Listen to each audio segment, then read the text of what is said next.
Texas tourists attack a Manhattan hostess. What police say she asked them just before they lost control. We'll let you know just how much longer the showers stick around as we head into the weekend. And New York Live has a look at the best fashion trends for fall. This is News 4 Now for September 17th. I'm Adam Cooperstein. And a hostess in Manhattan got attacked for simply doing her job. Look at this. News 4 first brought you this video. It shows you a hostess beaten at a popular Upper West Side restaurant, Carmine's. And all she did was ask some tourists for their proof of vaccination. That's now a requirement by the city to eat indoors. But now 3 people are facing charges, and there's a call for changes from the city. News 4's Romney Smith has all the details. Oh. This is what happened after a 22-year-old hostess asked a large party from Texas to show their proof of COVID vaccination following the city's indoor vaccination executive order. Seeing this is very sad. I mean, it's seeing attacks on people eating. Because of the brawl, tonight the host stand will have security. I don't expect to have another incident, but of course to keep everyone calm and feel comfortable, we'll have to now pay for someone to stand at the host stand all day for them to be a little more comfortable. With the burden of vaccine verification on individual restaurants, local leaders say there needs to be steep consequences for violators. You could do 500, 1,000, something like that would be, give people second thoughts about doing something so horrific. You're not going to find a safer place to eat in the country right now than in a restaurant in Manhattan.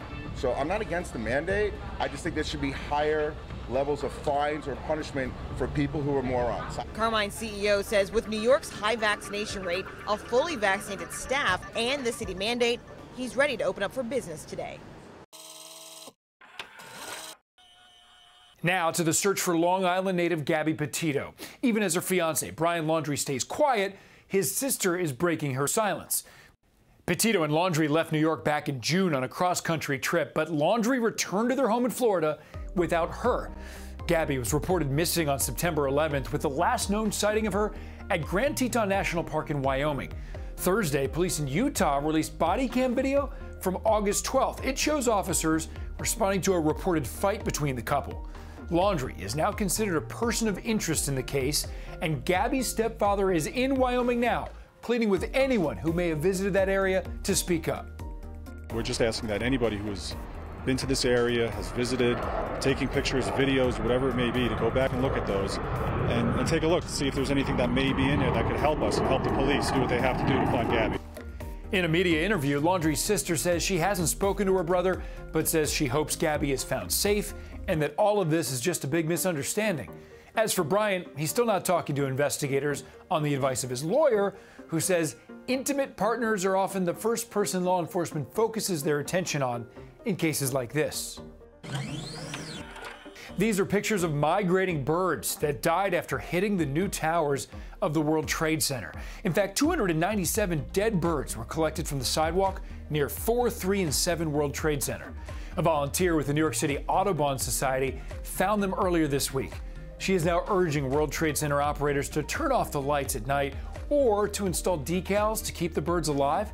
Earlier this year, decals were installed at the World Trade Center Memorial after birds died flying into the railing. Well, you don't see this every day, a pig as a mascot at a firehouse. Firefighter Darren Harris brought Penny the pig to Engine 239 in Park Slope, Brooklyn this summer. He adopted the piglet from a farm in Virginia because his 6-year-old daughter is afraid of dogs. Harris says Penny is really bringing the community together and is a great emotional support animal for Engine 239 on those tough days. The great Jackolantern blaze has now returned to the Hudson Valley. You can enjoy this breathtaking display of more than 7,000 illuminated hand-carved pumpkins with synchronized lights and music. It'll also feature impressive views of New York City's skyline, and you can take a stroll under the sea in an immersive river display. If you can't make it to Van Cortlandt Manor, there's also a second location now on Long Island at the old Bethpage Village restoration. And you'll have 59 nights to take in this fall experience. It all wraps up November 21st. Hi there, I'm Storm Team 4 meteorologist Maria LaRosa. It is the last Friday of summer. Not quite there yet as far as the temperatures and how it feels. It's still pretty muggy, but we'll see temperatures stay in the low to mid 70s. A few showers lingering and then mostly cloudy skies. It is by tomorrow morning that we start to really clear out, not quite drying out. There's those few showers that we'll see for the evening and then fair skies overnight. We could see a few showers lingering well north and west. So if you're doing any traveling this weekend to the north and the west, you may run into some of those showers early on. Otherwise comfortable, still a little muggy though tomorrow. 68 degrees for the low in the city, 67 in Merrick, 63 in Poughkeepsie, and we'll start there at Clinton as well as Sussex. On our way up to the 80s again for the afternoon.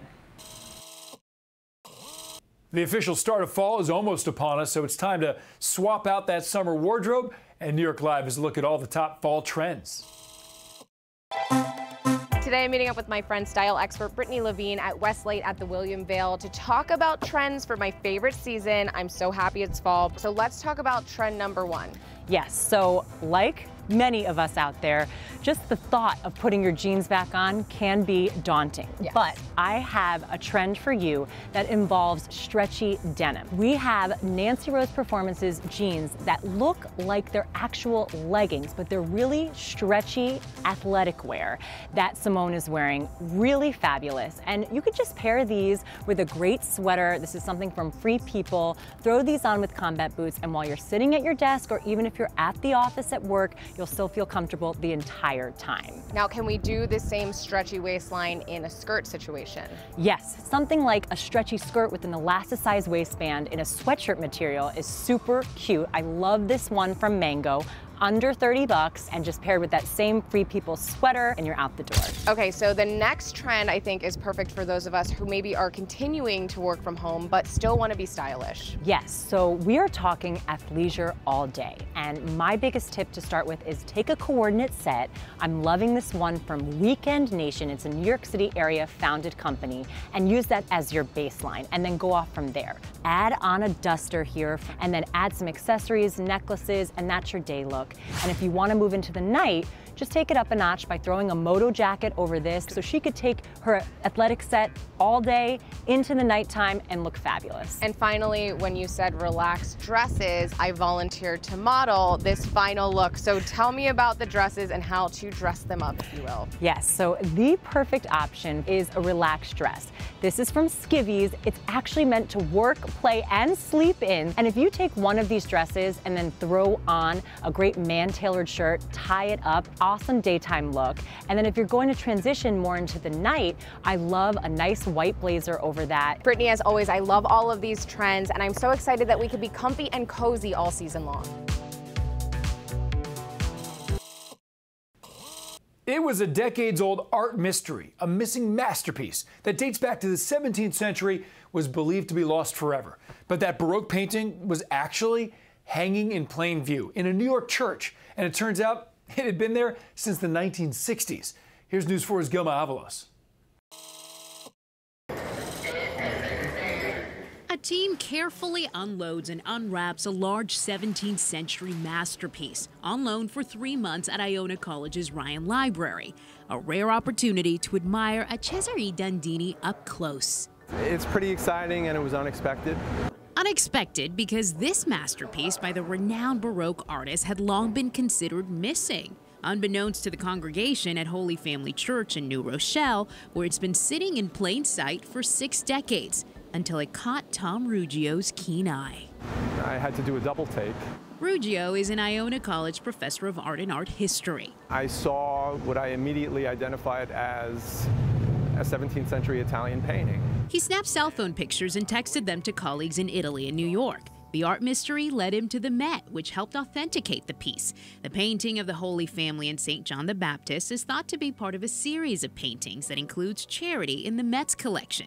See the similarities? The baby Jesus and Mary look nearly identical in both paintings. This one being, without a doubt, of the highest quality of that group. It was really a bit of divine providence. Monsignor Dennis Keene says it was purchased by a former pastor who had a taste for art and knew his way around Rome, but there are no records of the sale. We thought the frame was worth more than the picture. The frame was about $15,000. Obviously, the picture is worth more than $15,000. a lot more. Another Dandini has sold for a record $750,000 plus. And thanks to Professor Ruggio's eye for art, all can see what he saw too. I hope the community and beyond can come in and appreciate this masterpiece.